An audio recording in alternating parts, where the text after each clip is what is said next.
Hello, everyone. I'm here with Stella Han. I'm super excited to have her on and share what fractional is. So the Utah REIA and fractional partnered up about a month ago, and I'm super excited for her to kind of share. I think what it's going to do is going to open up a lot more possibilities for you, our members, so you can kind of just dive in and see what fractional is all about. Like I said, I'm super excited to. I'm even myself kind of learn a little bit more. So.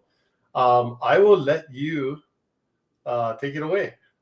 Awesome. Well, thank you, Chris, for having me here. Super excited to share more about fractional, tell everyone my story, and just really open the doors to real estate investing, as you said. So today, the focus is it's really about joint ventures, teaming up in real estate, and how fractional can help you guys do that. So a little bit about me. I'm Stella Han. I am the CEO and co-founder of Fractional. I'm also a real estate investor myself. Started investing a little bit over 5 years ago, and I've been really lucky to have built my personal portfolio to a little bit over 150 units. Didn't start out with 150 units from day one. I would say the early days were extremely tough for me. I personally live in the Bay Area in California. It takes $1 million to buy a shack. It is not something that I could afford. I really wanted to invest in real estate for, a lot of obvious reasons for, probably why people join the REIA, right? Like we want to build personal wealth. We want to build passive income. And I was like, man, like this is just impossible for me to do, in my backyard. What are my other options? And out of state investing is certainly very, popular. It really intrigued me. And the thing was I had no idea about, any sort of market outside of the Bay Area. Didn't really know what I was doing and, ended up feeling a lot of analysis paralysis. And I still remember the moments where I was just lurking around on Bigger Pockets for, probably over 100 hours every week, like trying to pick up every little piece of advice that I could get. And I honestly felt like the more I was learning, the harder it was for me to pull the trigger because I'm like, what advice is the right one for me? Like, I'm so scared of making a mistake. And I was just, really stuck in this, bubble for quite some time and really ended up having my game-changing moment when I, found a few partners just through different networking events and communities I was a part of and ended up doing my very first deal with 2 other people. And that was just a huge unlock for me because one, I didn't have to put all my life savings into my first investment and just, fingers crossed that that's the right move. It was, being able to start out with 10K, like that made me feel a lot more comfortable of like, just taking a leap of faith. And the second part was really having people that had my back in my investing journey. That meant a whole lot to me where I just felt like, I could lean on my partner who could show me the ropes of, how investing works and, how to make the decisions, how to look at inspection reports, all of that, right? So that was honestly how I went. It was partnering with people on a single family home out in Atlanta. And then from there, I've been able to just keep scaling, keep growing. Now, I do multifamily as, something that I focus on. I've also dabbled in short-term rentals and really just feel like having a team that's got, your back where people can bring a lot of different superpowers together. That is honestly the best way to feel because for me, like, I know what my strengths are. I come from a software background. I love, being able to automate things. I love the numbers. So usually I'm underwriting deals. But, when I bought my short-term rental, for example, like I had no clue on, how to build a guest experience, how to make a cool design. And over here on the bottom right, this is actually a short-term rental that I bought with a few partners out in Houston. And my partners, they were super creative. They were great interior designers. And they actually went there and painted these Travis Scott themed murals on the property, which I just like still cannot get over just how amazing that is. Like never would I be able to do that myself. So that's pretty much, inspiration for why we created Fractional as a company is just that there is so much value in teaming up with other investors, whether you're doing your first deal or you're looking to scale and do more deals. So we've created this platform where, we're building communities where you can meet other like-minded investors that you want to invest with, and then being able to streamline that whole process of a joint venture, from putting the deal together, doing identity verification on all the investors, setting up an LLC, creating all the legal agreements, everything that comes after with, accounting, back office, compliance, taxes, profit distributions, all of that. So really a one-stop shop for people to be able to joint venture together. So we started this company back in January of 2021. So it's been a really awesome 4 years. We just hit that milestone. So really, really excited and happy about all the growth, and, been really, really, incredible and lucky to have had tens of thousands of investors purchase over $300 million in property value already. So that's what, keeps us super motivated to, keep delivering value. We've had some really amazing investors that have backed the company as well. Fifth Wall, they're the largest VC in the real estate space. They actually backed our Series A. There was a news announcement about it a couple months ago. And then also some celebrities like Will Smith and Kevin Durant on our cap table as well, which is always really fun to talk about. But overall, it's just so great that, we're backed by world-class investors, and, we have the funding to keep building better products, better communities, in order to support everyone in their real estate investing journey. So what I'm about to is showing everybody what, the fractional platform actually looks like. So this is the community piece that I talked about. You can see this kind of gives you a similar feel of Facebook, for example, right? This is where investors, they're chatting about things, they're sharing projects, they're learning together, meeting each other. So this is the collaborative space where, the connection and the trust building is happening. And then from there, right, it takes you to the next step, which is this idea about projects. So these are actually, different deals and opportunities that, investors can, pitch, right, to other people in the community that they want to underwrite together and potentially pursue together. So these are some active deals that are going on. There's a bunch of completed ones too. And, you really get to see a plethora of, different ideas that people have going on. There's people doing fix and flips, assisted living, PML. There's that active project right now with a land development, which is really, really intriguing.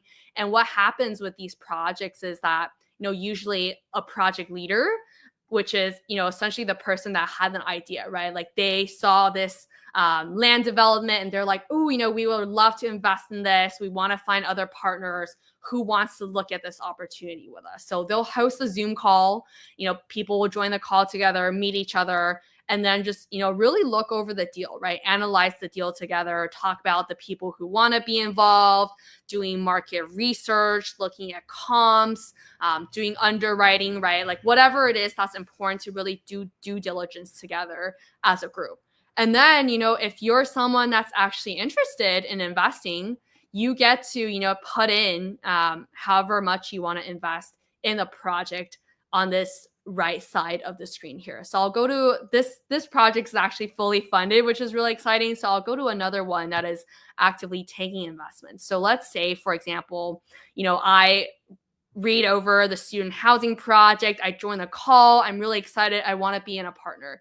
So what you do is you click this blue button and, you put in how much you want to invest as a fellow partner in the project. And the minimum requirement on the platform is just $5,000, which is a huge game changer, because usually when you're buying real estate as a whole, you're needing 50 grand, 100 grand plus, right? Now you get to start a lot smaller. You can test out different strategies, right? Really, diversify your portfolio. So, type in whatever it is you want to invest. Usually there's a 10% deposit that's required. And that's essentially our way of really making sure that you're actually committed in being a partner in the project, because it would really suck if everybody just verbally said, hey, I'm in. And, where everyone else in the group is excited about moving forward. When the closing comes, some people flake. That's just overall a bad experience for everyone involved, right? So that's why we asked for a deposit. It's very similar to an EMD in the traditional real estate world. So that's what's asked here. And then the next step is super straightforward. You connect your bank account that you want to use to fund the project. You can use your SD IRA as well. Just let us know if that's the case. And then we go through identity verification before confirming your investment.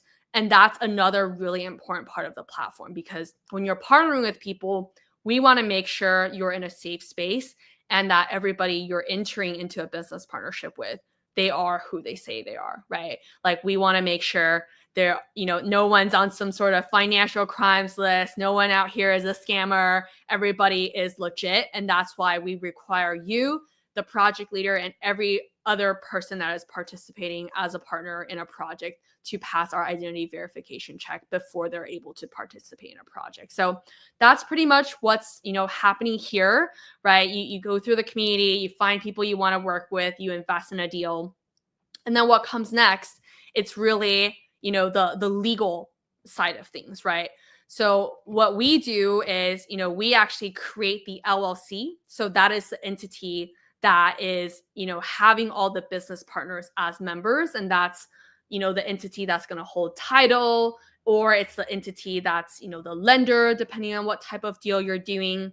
And we actually come in and have our legal team build your operating agreement for your business partnership. So, going over pretty much all the good, bad, and ugly that could ever possibly happen in your deal, and, putting that in legal verbiage in a legal doc that everybody signs. And that is mission critical when it comes to a partnership. A lot of times people, they're super excited about a deal.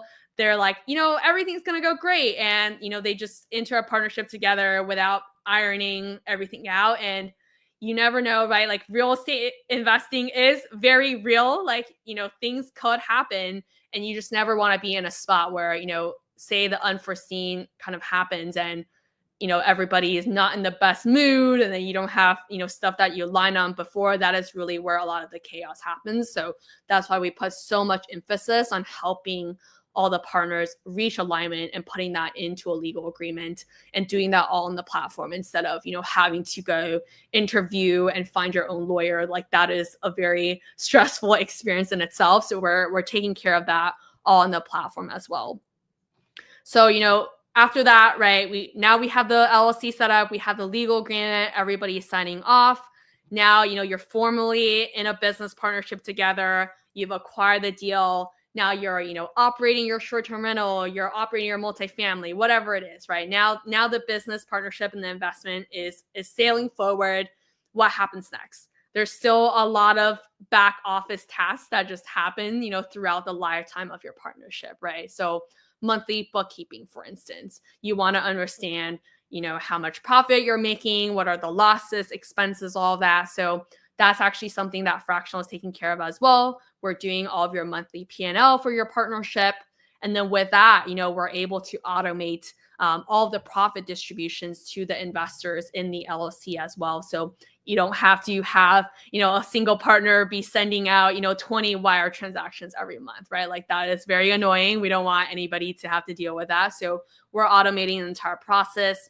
Taxes are going to come along. So we do the tax filings every year. We distribute K-1 forms to all the partners in the group. So that way, super simple. You don't need to hire a bookkeeper or a CPA for this LLC partnership. We're taking care of all of that. You get your K-1, you punch that into your TurboTax or give it to your personal CPA, super streamlined. And then voting, that is another thing that we support on the platform as well. So if people want to, vote on if they want to hire a new property manager or if they want to refinance, all of that, we support the voting directly on the platform that is tied to, essentially the rules that you agreed on when you signed the operating agreement for how your group wants to operate together. So really, that whole start to finish experience, from meeting your partners to doing the deal to running your partnership throughout the lifetime of the investment, that is what we're here to do.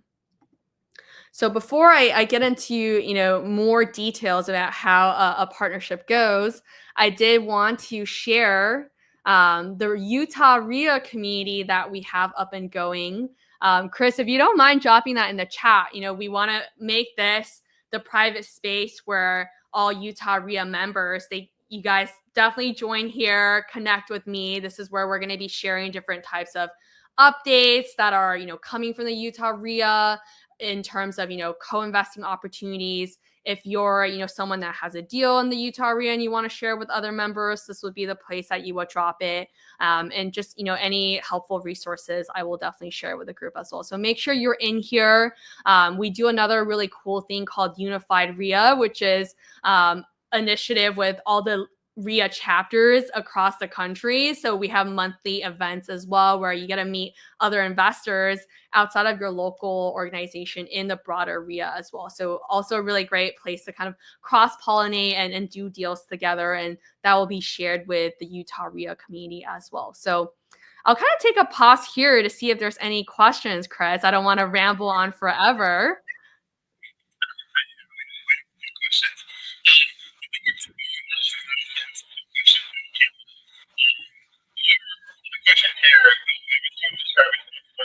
Enter into partnership seems to be maturity.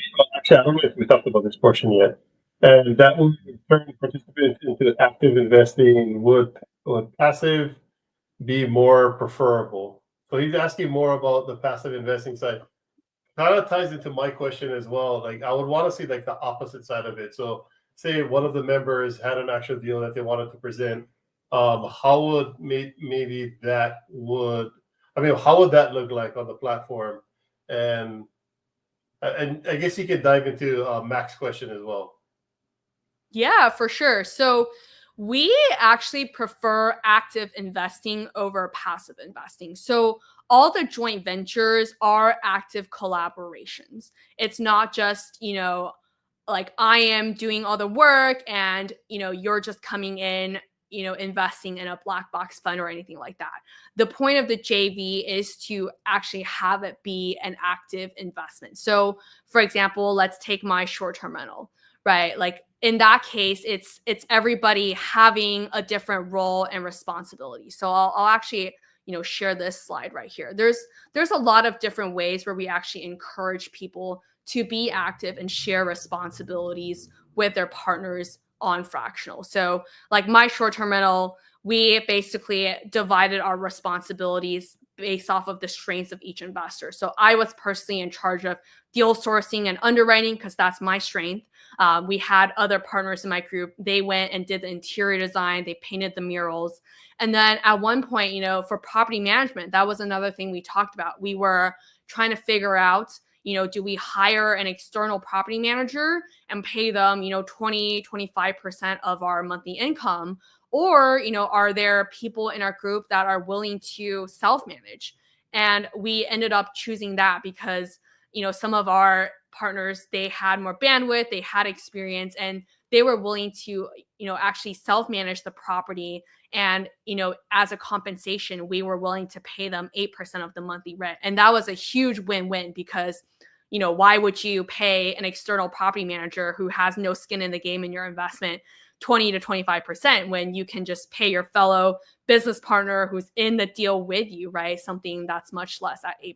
So that's a really great way where, you can be active and share responsibilities with your fellow partners based off of your strength and bandwidth. Another way is essentially like doing some sort of like rotation or a set schedule. I call it like on call.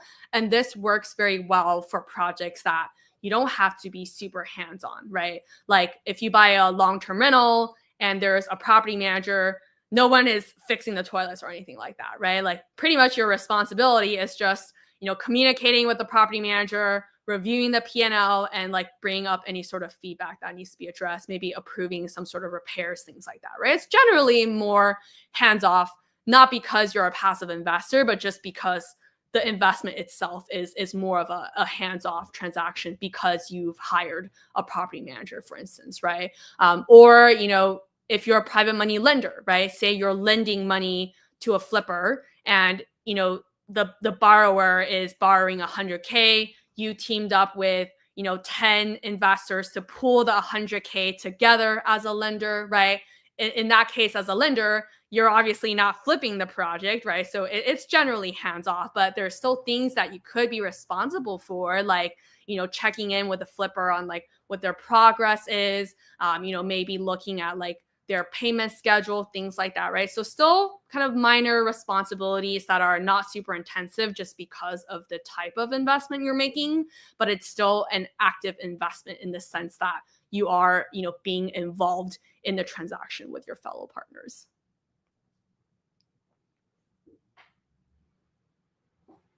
Oh, Chris, I think you're muted. Sorry, I am muted, and sorry, I was connected to a different mic, so sorry, everybody. I know I sounded horrible. Matt was kind of bringing up. He's talking about it being sort of like a co-op type management, but I think maybe dig into a little bit. Let's kind of nerd out a little bit and dig into like the legal side of it. Like, why is it set up this way, and how is it different from, let's say, like a syndication, right? Where I'm a just say more of an LP investor, because the I think that's what people are envisioning here, but maybe paint the difference between how this is set up and maybe the legal nuances behind it, and talk maybe a little bit more about the active side of things. And it's not necessarily going down and painting the fence in Atlanta, Georgia, or wherever the property is, but maybe talk about some different nuances and how you can still how do you maintain somebody as being active, and why do they have to be active in this particular structure? Yeah, that's a great question. So what we're doing, it's a joint venture as opposed to a syndication, which you mentioned, Chris. So the biggest difference is that for a joint venture, essentially everybody is a general partner, and a general partner means that, you are a key decision maker, right? And in a syndication, it's not a kind of like a flat structure. In a syndication, there are general partners who, run the investment, they make all the decisions. And then there are limited partners who are basically only the capital providers. All they're doing is investing, and they're not, involved or in charge of anything else. So that is the main difference between a joint venture, which is what we're doing, versus a syndication. And what is often the case with syndications is that because, there is GPs, general partners, who are running the deal, it becomes a security, which is the legal term, right? And when it's a security, it becomes very expensive from a legal perspective in the sense of, like, you have to file all these exemptions, you need to do all these filings, and then that in turn makes it such that, usually it's only worth it for a project leader to do a syndication if the deal is rather large. And when the deal is large, that also means that as an investor, your minimum investment amount is going to be much higher as well. So usually when there's a syndication, you'll see that there's very strict requirements where, one, you have to be an accredited investor to even be able to invest, which means, you have a lot of assets, right? You're rich. That's, in plainsman terms, right? That's what accredited investor means. And the minimum requirement is usually, $50K, $100K. I've seen $200K, $500K as well. You need a lot of money in order to join a syndication. So, what we're doing instead is a joint venture, which really opens the doors for more accessibility, right? That's why the community aspect is really important, because what the community is, it's effectively an investment club in legal terms. It, creates the space where you're building trust, you're building connections with other people who are interested in investing in the same strategies as you.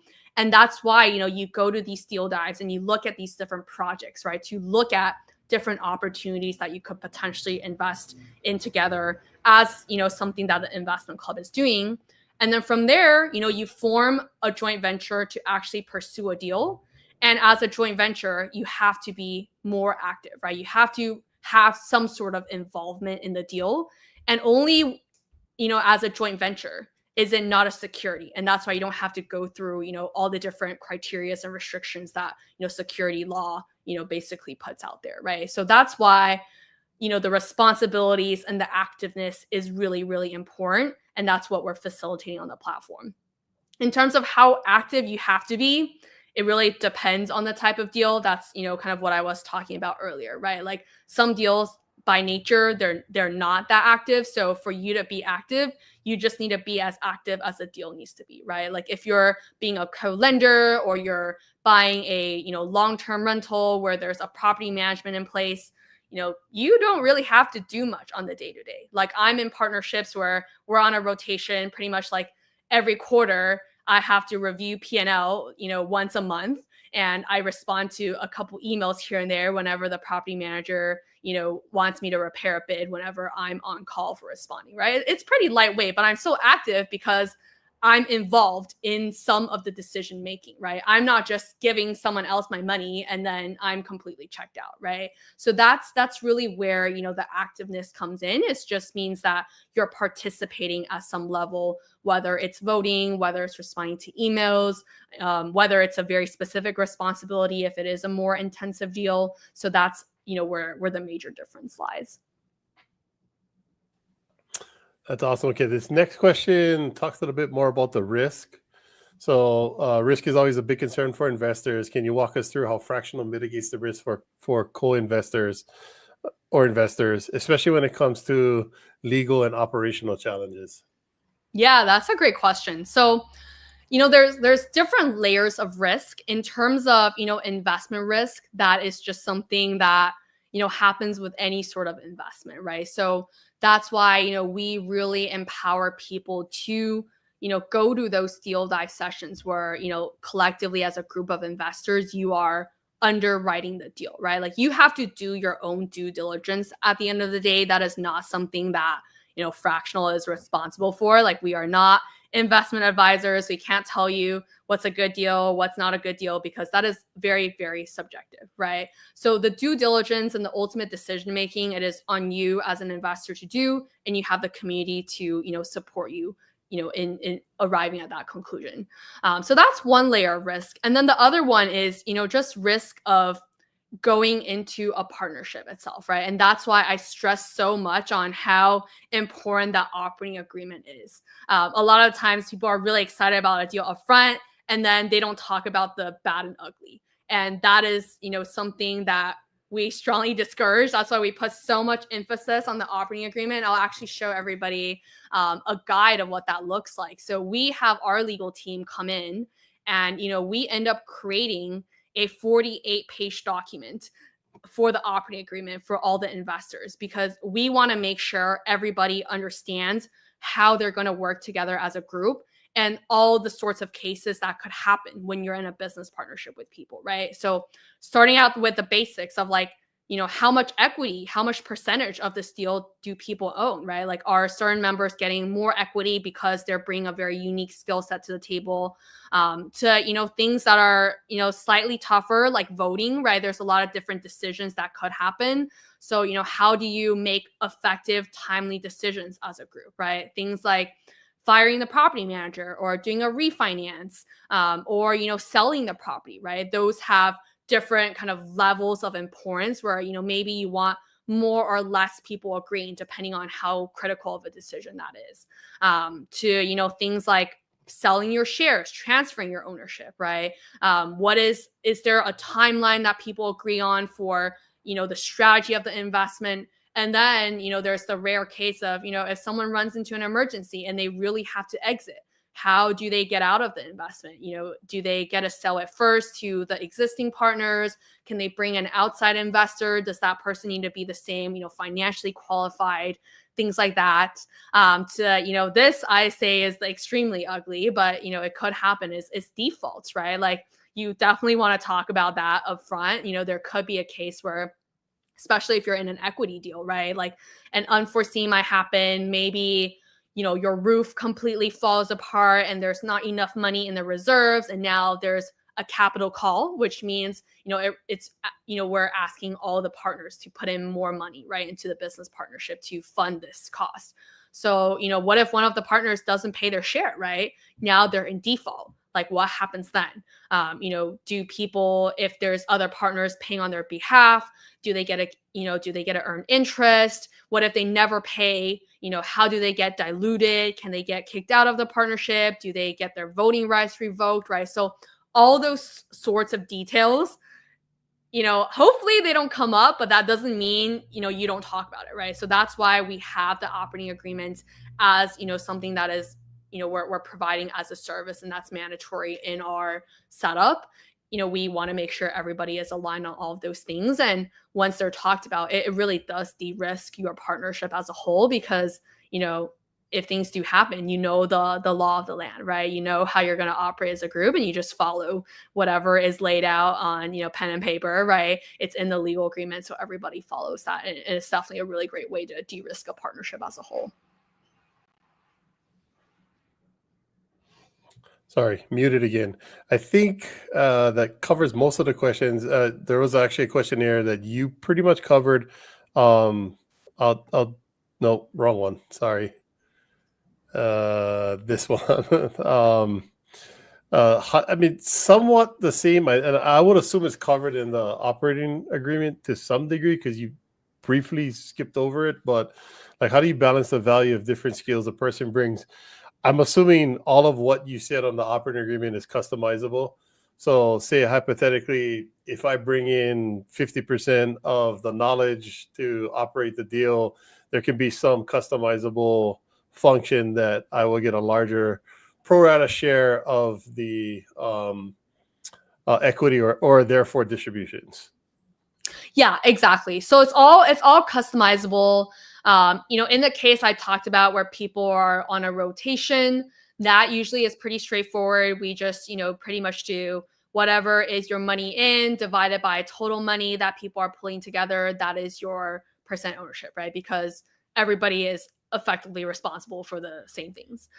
In the case where, someone is bringing something special to the table, there's a lot of ways to have that discussion. What we've seen is like, the person maybe with that special skill set, they might propose something that they think is fair, and then just, discuss it with the other partners, right? And then, you can negotiate, you can talk about it a little bit more. And once, that's in agreement, then that would be put into the operating agreement. And if you're not sure, right, like, say, for example, you want to self-manage the property and you're not super sure, like, what is a good, like, compensation, whether it's sweat equity or, an extra cut of the cash flow, for instance, that is something, we're happy to provide data on as well. We're happy to share, hey, what we've seen work well, or what we've seen other groups do is, if you're maybe being a personal guarantor of the loan, generally people are happy to compensate, 5 to 10% of additional sweat equity. So we can give you those data points so that, you can use that to facilitate those discussions with your partners as well. That's phenomenal.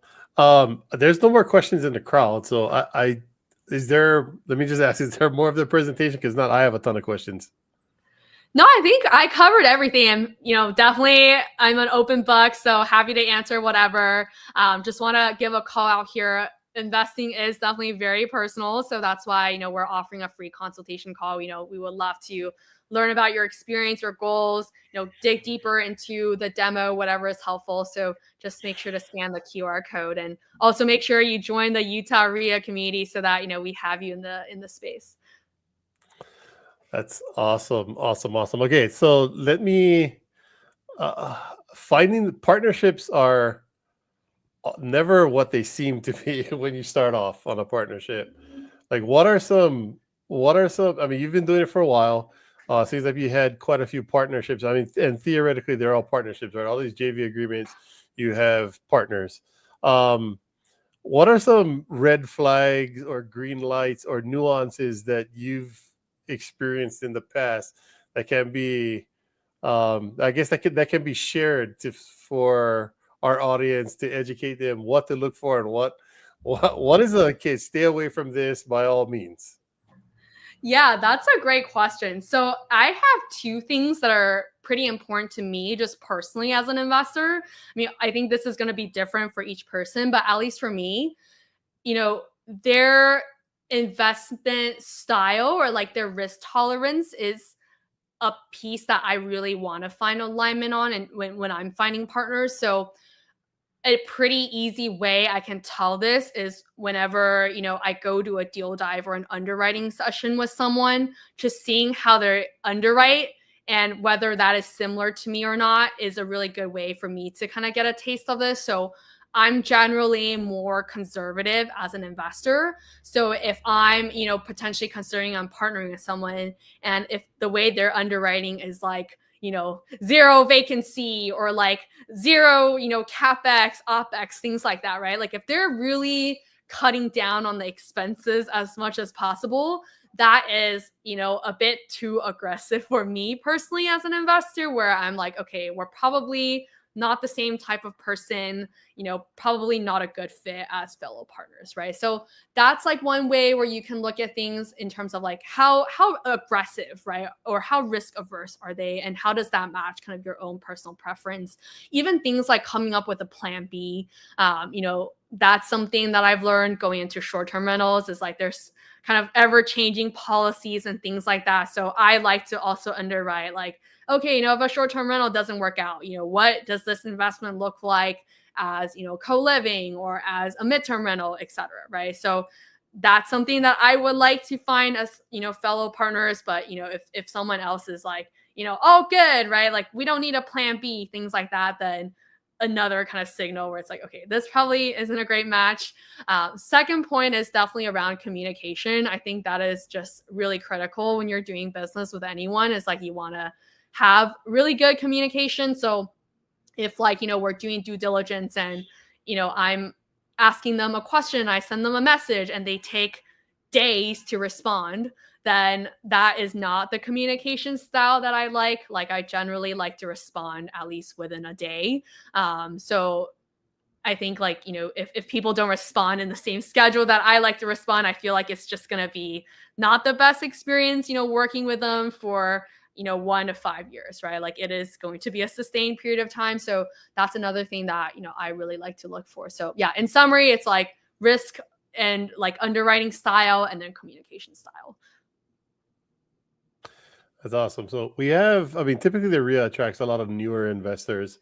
So what advice, and it could be what you just said, but maybe hopefully something different. So it's a new investor. Um, Maybe if they're not experienced, right? You have to have some kind of experience understanding the numbers and underwriting prior to getting into the red flags that you mentioned. But say hypothetically they're new, like what advice would you give to a brand new investor that's looking to invest for the first time, whether it be passive or they say they found a great deal and they want to be able to use your platform to create or find other partners?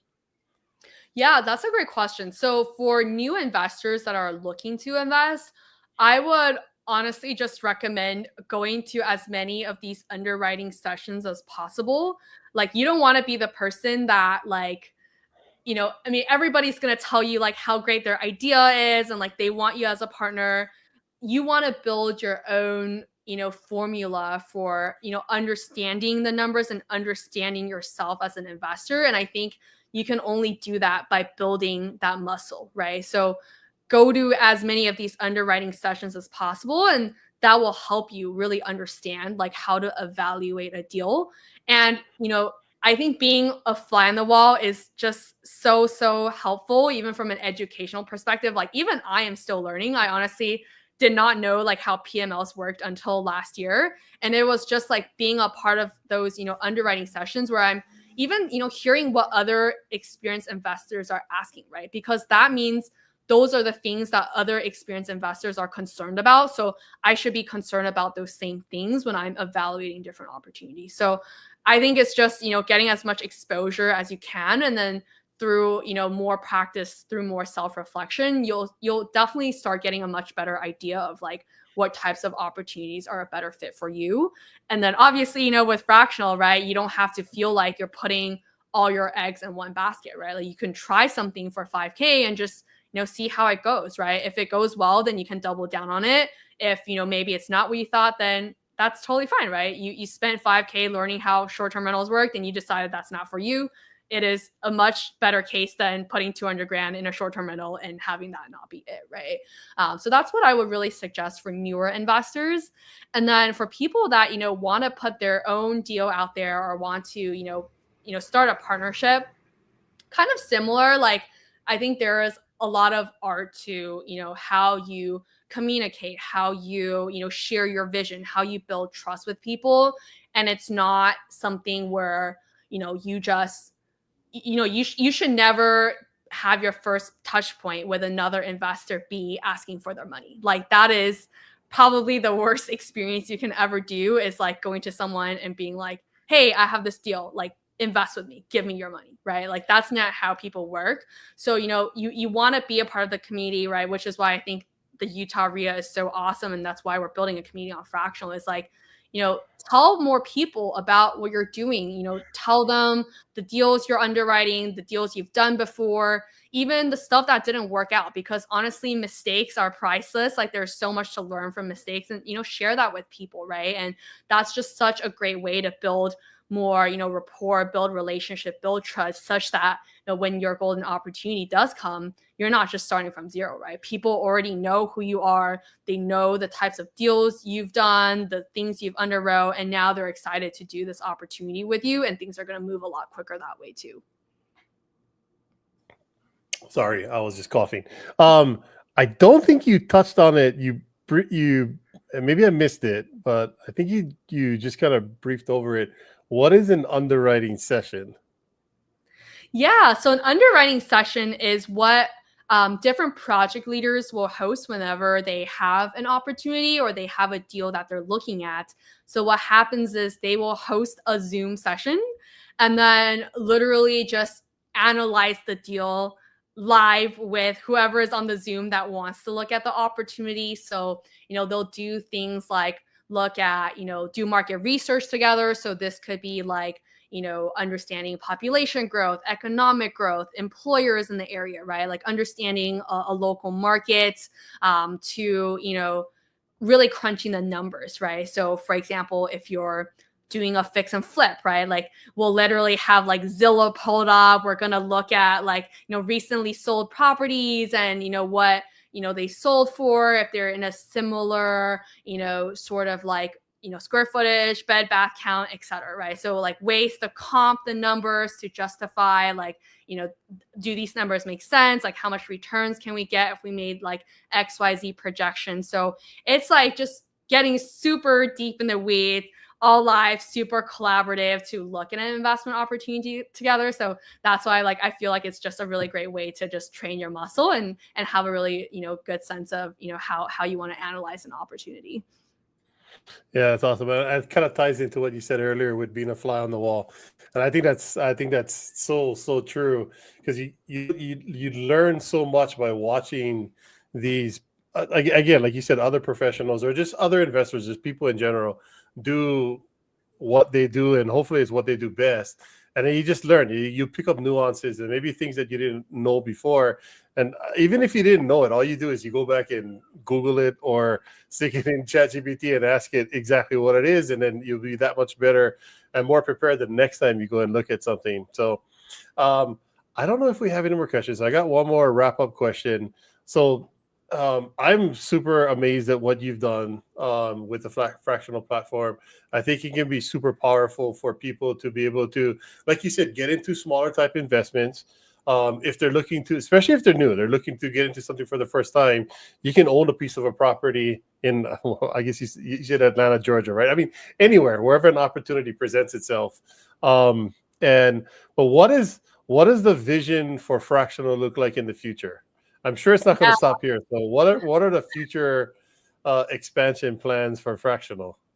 I love that question. Well, big vision for us is, I think, when it comes to joint venturing and finding partners, right, it really should apply to any sort of business. And that's, where we would love to take this. And, we're definitely already seeing people in the community start doing this on their own. Like, people are looking at real estate adjacent businesses, like, co-owning a laundromat together, or doing like a mailbox store together, which is just super, super cool. But I think, to really build and scale anything, like you need a team. And that's what we're here to do, is like, we want to empower people to create teams and, pursue, businesses together, whether that's real estate investing as a business or any other sort of business. So, want to definitely be, the engine and infrastructure behind people that, want to pursue entrepreneurship together with other partners. That's awesome. Yeah, you get that old adage, you can go faster by yourself, but further with the group. So I love it. Oh wait, we have one more question came in. Oh, yes. What is a mailbox store? Those are actually pretty moderately popular. I see them here and there, but you can go ahead and explain what a mailbox store is. Yeah, well, we've had people that you know how like there are FedExes or like USPS or UPS stores, right, in your local neighborhood. So there are people that are opening kind of like their independent store. They host PO boxes, right, like those like small mail storage things, right, in the space. They might work with a carrier like FedEx or UPS as well. So that's what a mailbox store is. It's essentially like an independently I, owned I see them place being for, super popular in areas yeah. that don't have access to like UPSs. Like so, I mean, if you're in like a Salt Lake City, probably not the right business for you. But if you're maybe in a little bit more rural area, and they don't have access to it, then I see them be pretty successful, and the underwriting looks like it could be pretty promising. Um, the last question, and then we're going to probably have to cut it off because we're getting really close to the time. But where can they find the underwriting event Zoom calls? I'm assuming it's just once they join the community, it will be there. Yeah. So join the REIA, the Utah REIA community. If you are someone who is super serious and wants to underwrite, 3 to 4 different types of deals every week, we have another community called Accelerate that is dedicated to, really committed investors. A lot of REIA members are part of that community as well. So if that's something you're interested in, definitely book a consultation call. That's, what the call is for, is like, we want to understand, where you're at and, recommend the best communities for you to join. That's awesome. I had a blast. Like I said, I'm excited. I was excited the first time Esteban gave me a call, told me exactly what fractional was. I'm excited for the potential that this can bring the REIA members. And I look forward to creating more of a abundance mindset in the community and giving them more opportunities, to be honest. So I appreciate you taking the time and coming on. And like I said, really excited to see what the future holds between the Utah REIA members and what fractional can do. Yeah, of course. Thanks so much for having me. This was definitely a blast, and to more deals in 2025. There you go. More deals in 2025, everybody. Everybody else out there on the Utah REIA, everybody watching live, thank you guys for coming, and you guys have a great rest of your evening. And here's to a much better 2025.